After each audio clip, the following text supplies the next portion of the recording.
कल्पना कीजिए एक ऐसी सड़क जो इतनी कम चौड़ी है कि आप एक तरफ खड़े होकर दूसरे तरफ के पहाड़ देख सकते हैं, लेकिन अगर इस सड़क पर एक भी पत्थर गिर जाए तो पूरी दुनिया के घरों की लाइट बुझ सकती है। आपकी गाड़ी का पहिया थम सकता है और ग्लोबल इकोनॉमी मलबे में तब्दील हो सकती है। हम बात कर रहे हैं स्ट्रेट ऑफ हॉर्मुज की, दुनिया का सबसे खतरनाक चौक पॉइंट। फरवरी 2026 और घड़ी की सुइयां टिक टिक कर रही हैं।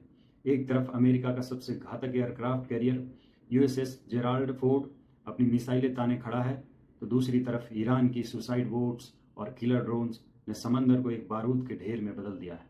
आज के इस गहरे विश्लेषण में हम जानेंगे, क्या हम तीसरे विश्व युद्ध के मुहाने पर खड़े हैं?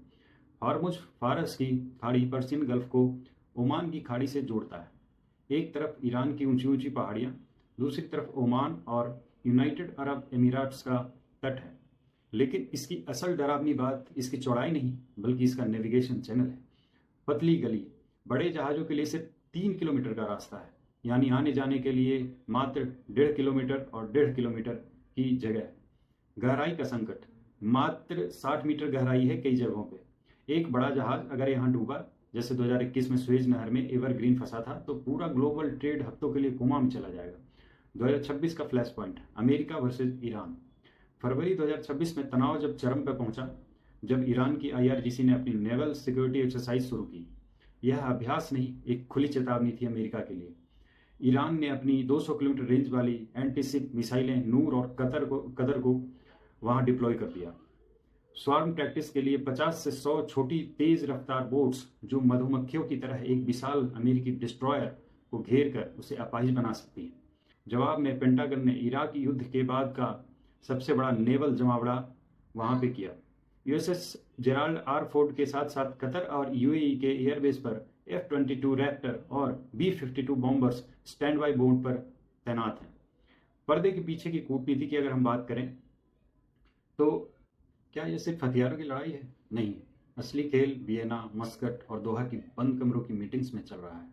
Joint comprehensive plan of action 2015 से परमाणु समझौता, अमेरिका की जिद, परमाणु कार्यक्रम रोको, मिसाइलें बनाना बंद करो और हुती और हिजबुल्ला की मदद करना बंद करो।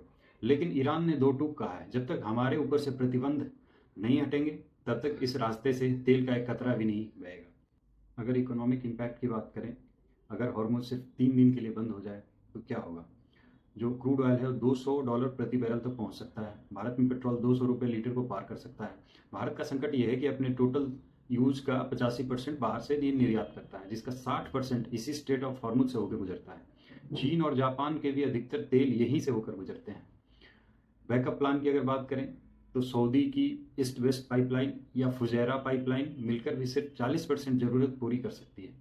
बाकी 60% के लिए जहाजों को पूरे अफ्रीका का चक्कर लगाकर जाना होगा, जिससे शिपिंग कॉस्ट और इंश्योरेंस 15 गुना बढ़ जाएगा। ईरान फिलहाल एसिमेट्रिक रणनीति अपना रहा है, क्योंकि ईरान जानता है कि वह अमेरिका से सीधी जंग नहीं जीत सकता। इसीलिए उसकी रणनीति है एसिमेट्रिक वॉरफेयर, जिसमें स्मार्ट माइंस आते हैं। समंदर की गहराई में छिपी ऐसी माइंस जो जहाज के करीब आते ही एक्टिव हो जाती है। दूसरा है cyber attacks, shipping navigation system को हैक कर जहाजों को आपस में टकरा देना। और तीसरा जो है उसका प्रॉक्सी वार, यमन के हूती और लेबनान का हिजबुल्ला पूरे मिडिल ईस्ट में आग लगा देंगे। अगर देखा जाए तो भारत की फिर तैयारी क्या है? भारत इस आग में जलना नहीं चाहता, इसलिए भारत ने अपनी स्ट्रेटेजिक पेट्रोलियम रिजर्व पहले से बना के रखा है। विशाखापत्तनम और मैंगलोर की गुफाओं में हमारे पास 9 से 10 दिनों का बैकअप तेल है। लेकिन क्या 10 दिन काफ़ी है? अमेरिका के पास 90 दिन और जापान के पास 200 दिनों का कोटा है। भारत को अब अपनी ऊर्जा नीति को युद्ध स्तर पर बदलने की जरूरत है। इतिहास गवाह है कि होर्मुज में लगी एक चिंगारी पूरे दुनिया को झुलसा सकती है। 1988 का टैंकर वॉर या 2019 का गल्फ क्राइसिस। कूटनीति में हमेशा आखिरी पल में युद्ध को टाला है, लेकिन 2026 में क्या ओमान और कतर फिर से यह चमत्कार कर पाएंगे, या फिर 33 किलोमीटर का यह रास्ता वैश्विक महाविनाश का केंद्र बनेगा? आपको क्या लगता है, क्या अमेरिका और ईरान के बीच युद्ध होकर रहेगा, या तेल की कीमतों के डर से दुनिया इस संकट को सुलझा ले?